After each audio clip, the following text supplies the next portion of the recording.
So while short puts are not undefined risk trades, um, they can require a fair amount of buying power as well as the potential for real losses. In 2008, this is still a bullish strategy. And in 2008, you definitely got slapped around pretty good with short puts.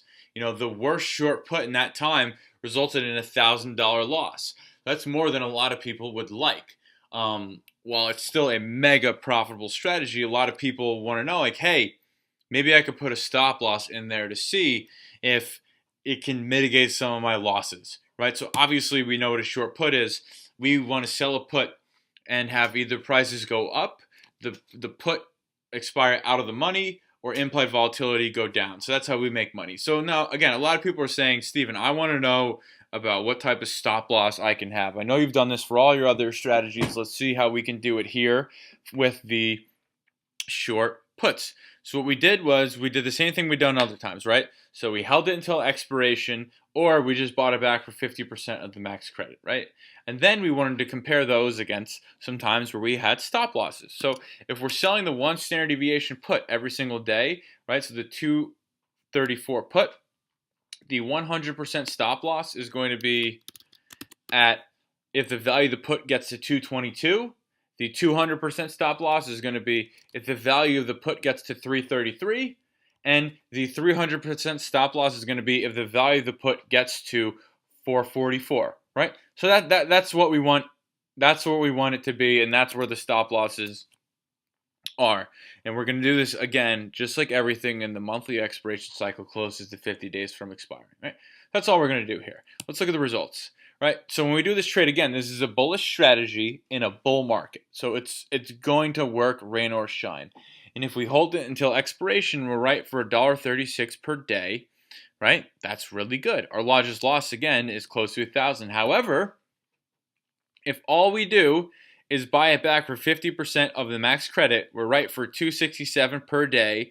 We average in the trade about 16 days, and we only lose about $200 as our worst loss, right?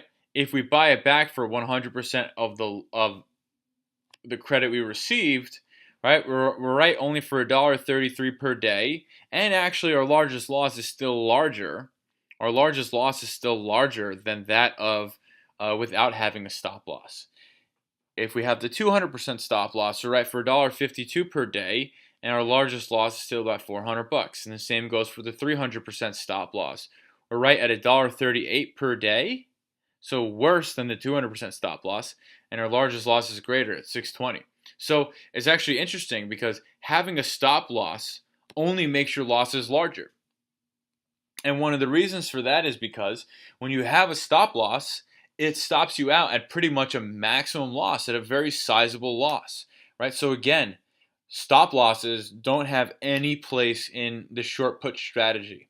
The best strategy is selling a put, buying it back for max profit at 50% max profit. And again, 80% of the time, 80% of the time that you were stopped out with a 100% stop loss, it turned out to be a profitable trade.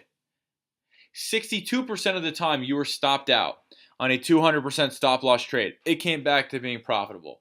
And half of the time that you were stopped out with a 300% stop loss, it came back to be profitable. So out of all this strategy, more than half the time that we were stopped out, it would have ended up being a winner.